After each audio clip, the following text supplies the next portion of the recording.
সার্থক যে তেজেরই ভাই মানে কাকুর ছেলে, এটা তোমরা জানো তো। এই ভিডিওটা আমি করব বলেও অনেক দিন, বলতে পারো অনেক মাস ধরেই করতে পারিনি। তাই আজ যখন নতুন প্রোমোটা দেখলাম, আর নিজেকে সামলাতে পারলাম না। দেখো, আমি কিন্তু ৯৯% শিওর যে সার্থক মানে সুধার প্রথম স্বামী তেজেরই ভাই।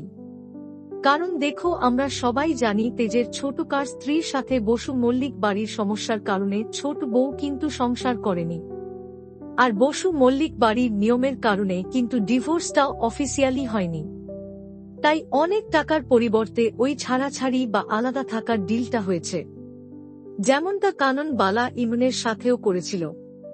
যদিও স্পষ্টভাবে কিন্তু কোনোদিনও আমাদের বলা হয়নি যে ছোটকার স্ত্রী কে ছিল আর এখন কোথায় বা আছে। কিন্তু আমি ড্যাম শিওর যে সার্থক ছোটকারই ছেলে। আর যারা একেবারে প্রথম থেকে এটাকে ফলো করে আসছো, তারা বোধহয় এটা জানো যে সার্থক কিন্তু তেজকে ভালোভাবেই চেনে।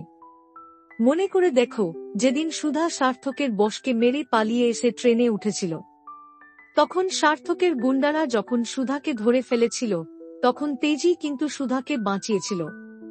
আর সেই সময় সার্থকও কিন্তু এসে পৌঁছেছিল, কিন্তু তেজকে দেখে সেখান থেকে পালিয়ে যায়। কিন্তু তেজকে দেখে তার রিয়াকশনটা ছিল কিন্তু দেখার মতো।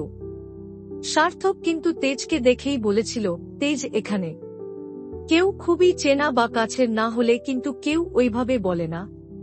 আর যেভাবে সার্থক পালিয়েছিল, তার থেকে তো এটাই স্পষ্ট হয় যে তেজের সাথে সার্থকের সম্পর্ক একদম ভালো নয়।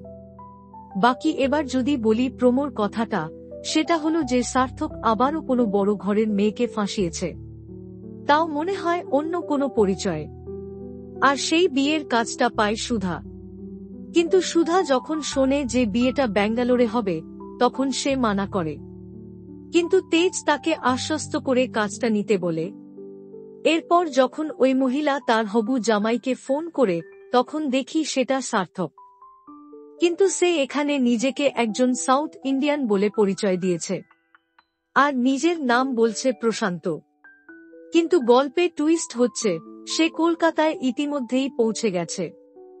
সো এরপর যে কি হতে চলেছে, আশা করি আর বলে দেওয়ার প্রয়োজন নেই। শুধু এটাই বলবো যে আমার দেওয়া ওই থিওরিটার সাথে তোমরা কি সহমত? যদি না হও বা তোমাদের কাছে অন্য কোনো থিওরি থাকে, তাহলে অবশ্যই জানিও কমেন্ট করে। দেখুন শুভ বিবাহ প্রতিদিন রাত ৯টায়, শুধুমাত্র স্টার জলসায়। এইরকম সমস্ত আপডেট সবার আগে পেতে অবশ্যই আমাদের চ্যানেলটি সাবস্ক্রাইব করে নিও।